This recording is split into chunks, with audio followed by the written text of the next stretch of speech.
for members of the public to address the board on items not on the agenda this evening? Anyone? Anyone? Please, come on up, Mr. Gibb.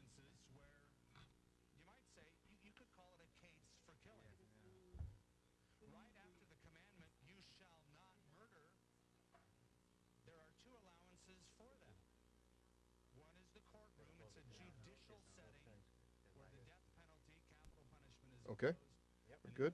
All right. I have. Okay, this is SSC public comment on the LCAP process and document. And see, I have a 3-page document that I sent in. I'm not sure if you have it in front of you. But it also fits into 52062, which is straight off the California Ed website, which is basically the statute that outlines the process for instituting the LCAP. And so this is basically direct comment on the continuance of the narrowing down of the LCAP goals. So there were a number of well-documented, well-commented on meetings that did happen all throughout the district between probably October and March, where, you know, every meeting people were going around giving things long lists. So everybody's seen all that information. That's been very well documented, and the job, as far as there, was very good. However, that was an initial round, and after that round, there was never a follow-up round to narrow down those priorities. But that didn't mean that the members of the community did not continue to, because the members of the community did get those documents. They did evaluate those documents and had many, many meetings to narrow down those documents, because the members of the community fully understood that there was only going to be between $180,000 and $250,000. The members of the community fully understood that 200 things were not going to get funded, and members of the community did not want specific. When I say members of the community, I mean at a DLAC meeting, they specifically did not want a laundry list, meaning a list of 26 items. At the SSC committee did not want a list of 22 items. The teachers did not want a list of 22 items. And I quote from each meeting said, what always happens is we always do these lists, and we get these lists that are like 2 pages long, and then nothing ever gets done because you go to a board meeting and the board has 23 items, and of course, the right item's not going to get funded if you present someone with 22 items. What you need to do is present 1 or 2 items, or maybe 3, and then give strong reasons why, and then of course, it's a lot more likely that you're going to get something in there, okay?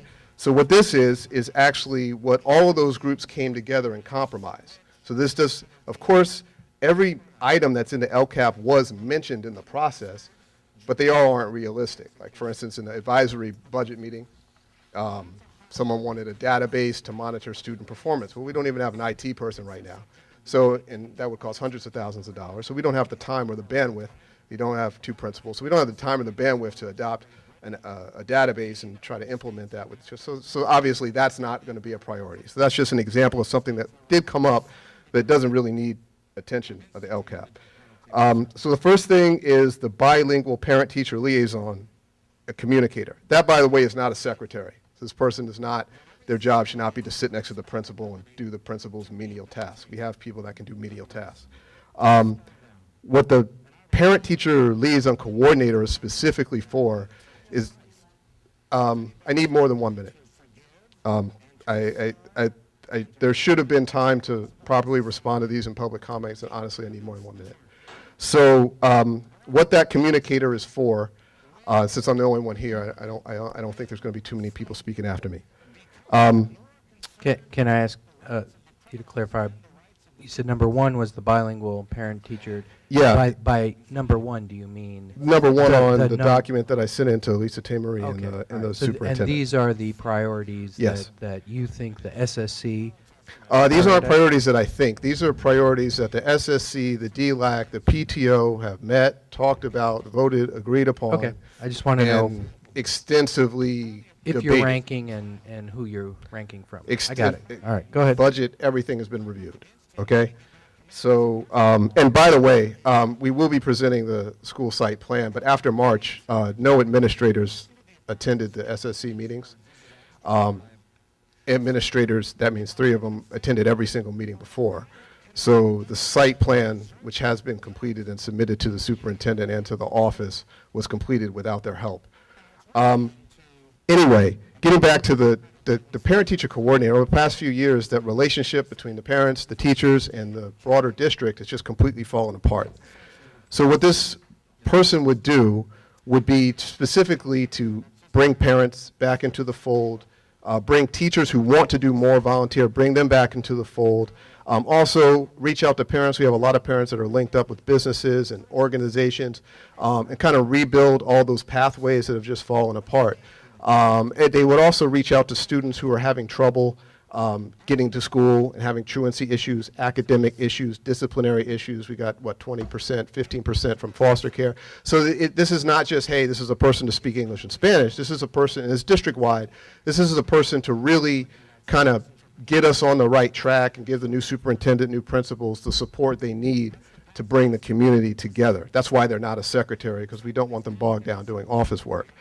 That would only be $75,000. And then the rest of the money in that particular option, we came up with 3 options that kind of go together to give an example of how to use the money. The rest of the money would be open, but would be used for targeted professional development. And so the targeted professional development wouldn't be just handed over to the staff to dictate to the teachers what they want. What it would be is teachers, that we have teachers that have been educators, that have been principals, that have been administrators, that have degrees, a lot of experience for more than 8 years. And so they say, hey, look, we've got a lot of talent here, but we don't get a chance to teach each other.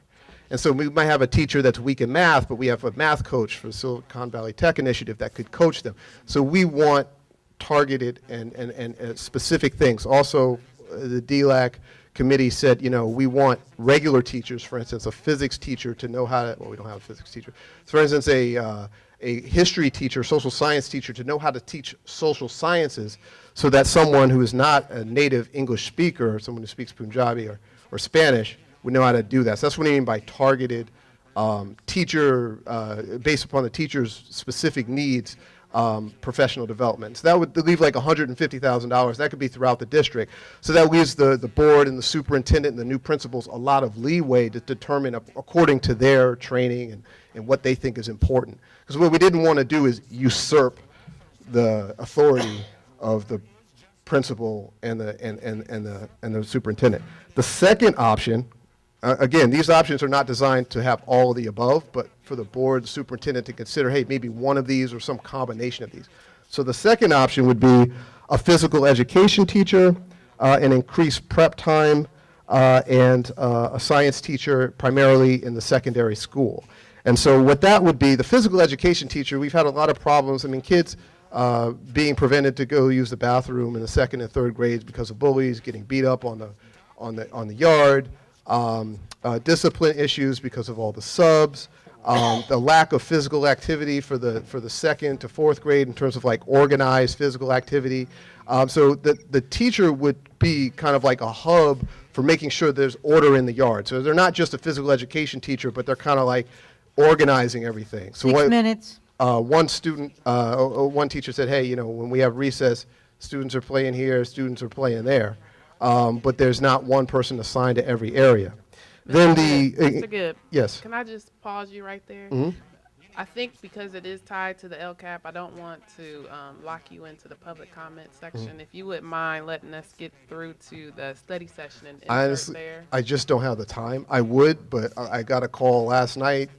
I drew up this document. I, by the way, hate coming in last minute, especially since I've been trying to do everything ahead of time. Mm-hmm. But that's the way it's been. Like I said, people didn't show up. Administrators didn't show up for the last 5 SSC meetings. So this is what I'm stuck with because of the July 1st deadline.